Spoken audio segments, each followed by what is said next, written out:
Welcome back to Change Your Perspective, Change Your Awareness, Change Your Life. I'm Dr. Michelina AF, hashtag that felon doctor, and let's talk about a new series today, which I'm gonna call Vices. A couple months back, and by a couple I mean almost 9, with a series I was doing called Living Libraries, I talked about pick your poison, right? And when we know our flaws, we know our poison, it helps us to understand ourselves a little bit better, to come into a little bit better self-awareness, right? So when I say pick your poison, I mean which vices are you most susceptible to, right? And I think everybody should know this about themselves. And also sometimes in different seasons, different things will be more prevalent, right? So I'm going to start, we're talking about, I like to talk about the 7 deadly sins, right? Pride, gluttony, greed, envy, wrath, lust, sloth, right? 7 of them. Which ones are you the most likely to partake in? And if you're like, I don't partake in any, it's like, okay, well, that's what we're going to call delusion. Everybody has vices. We all have vices, right? We have a lot more vices than we do virtues, honestly. And so if you can get good at being aware of your vices and where they show up in your life, you can get very good at rooting them out. So I'm going to start with my personal poison, which is pride. Okay, I know that I struggle with pride. Pride is one of those things that, and if you listen to the mindset discussions, invulnerability, invincibility, I don't need to ask anybody for help, hyper independence. Pride is at the root of that in a lot of ways. Pride, being in excessive pride is like very ego-based stuff. It's not like, oh, I'm proud of the work I've done. It's like, look at what I've done all by myself with no help from anybody else. You've never done anything all by yourself without the help of anybody else. I'll tell you that right now. Not one thing. Not since you were born, because you wouldn't be here without your mother, right?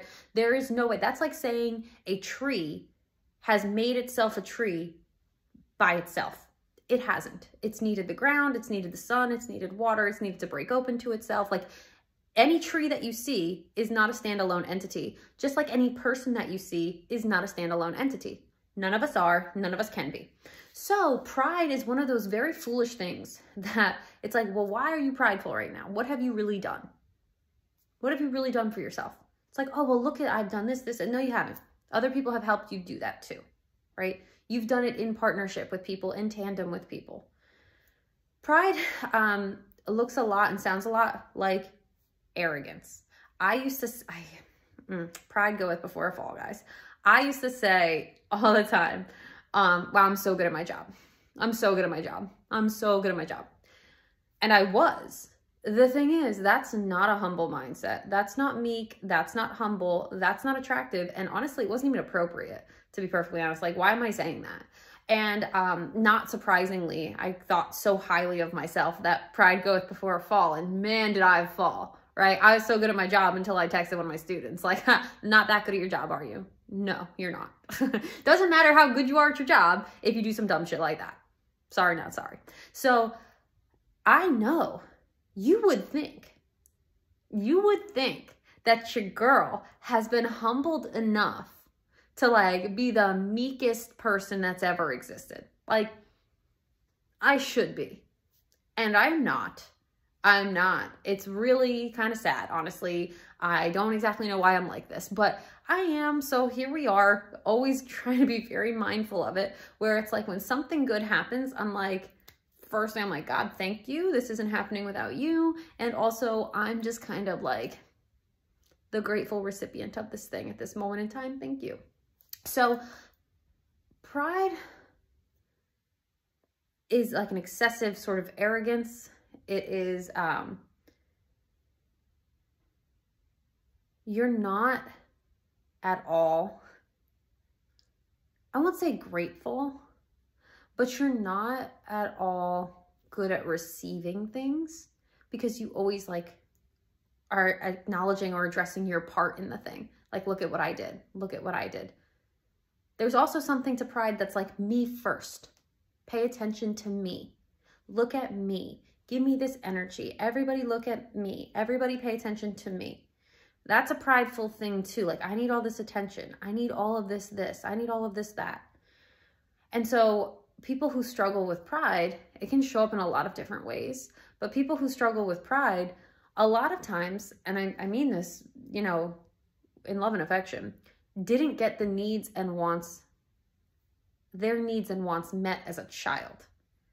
A lot of us who struggle sort of fundamentally with these vices, that is because things weren't met fundamentally. And so when we have pride, a lot of times it's because it was like, no one paid attention to me enough as a child. Or nothing I did was ever good enough. Or I need to prove my worth to everybody. And now it's like, well, look at me. Look at my worth. Look at what I've done. Look at how great I am. Yeah, I did this thing, right? Pride is ugly. It sounds ugly. If anybody, these are just for the Christians, if you're not, just hang on for a sec. But if anybody knows about Lucifer, like, that was his sin. Like, Lucifer, pride goeth before a fall, because he was extremely prideful and he wanted to be like his father, the creator. And then he fell, because you can't be, right? Pride is always ruthlessly ambitious.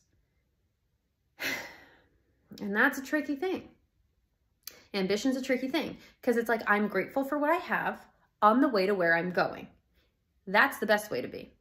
When you're ambitious, when you're prideful, you're not always that way. Like I said, I struggled with this. It was like I would check something off the list and move on to the next thing. I never celebrated my wins. I never acknowledged the journey. I was just like, okay, got this thing next, got this thing next. And then I was like, of course I got this thing. Like, of course I did this thing. Obviously I did this thing, right? It's like this high opinion of ourselves. And it's like, for what? Entitlement mentality comes in here too. A lot of the mentalities I just spoke about really tie into pride in a big way, because it's like, oh, well, I'm so important that I'm here. Why is everybody not catering to me? And it's like, you haven't earned your seat at the table. Knock it off. And as somebody who struggles with all of that, pride for sure, like, I know my faults at this point. Like, I know my flaws. Somebody who struggles with that, it does not serve, not on any level at all. So if you're somebody, if this is resonating with you and you struggle with pride, listen, I get it. And the first thing you can do, gratitude, gratitude, gratitude, gratitude, gratitude, gratitude, because when you are grateful, and if you aren't good at this, get good at it, especially if you struggle with pride.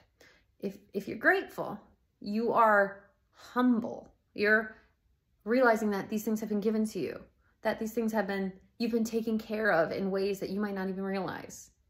You know, it's important. It really is.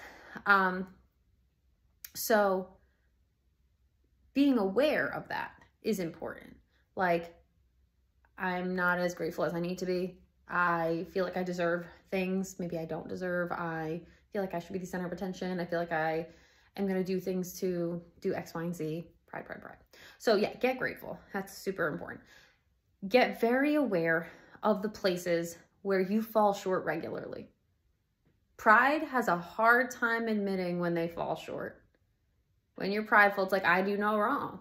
I never do anything wrong. I'm always right. It's like, no, you're not.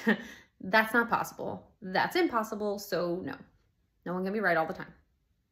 So those two things, if you struggle with, if you're cringing as you're listening to this, you're going to struggle with pride probably, which I get. So yeah, grow your gratitude practice and be mindful of where you fall short. That's not to say beat yourself up over it. That's just to say get aware of it. I could talk about pride all day. I can't wait to talk about these. This is going to be a really fun series. Like I said, some of us are more geared to some of these vices versus others. Like I said, I know mine. I'm going to start with mine because they're easy for me to see. And pride has a hard time saying no. Pride has a hard time saying I can't. Pride has a hard time asking for help. Pride has a hard time looking weak. Pride has a hard time looking vulnerable. If these are all ringing a bell to you, you've got a pride problem. And as somebody who has a pride problem, I do know it is a tough nut to crack. So I'll be bringing you this series. I hope that you are going to enjoy it. I hope it is helpful to you. Hope it helps you change your perspective, change your awareness, change your life. If you're ready to take some aligned action, go to acornsandoaks.bhx.tv. Got some courses there for you. And school's going to be opening up in January, so it's all very exciting. So we'll talk more about that as we get closer. And if you like what you're seeing here, tell your friends, grow the channel, like, subscribe, comment below, and I'll see you guys on the next video.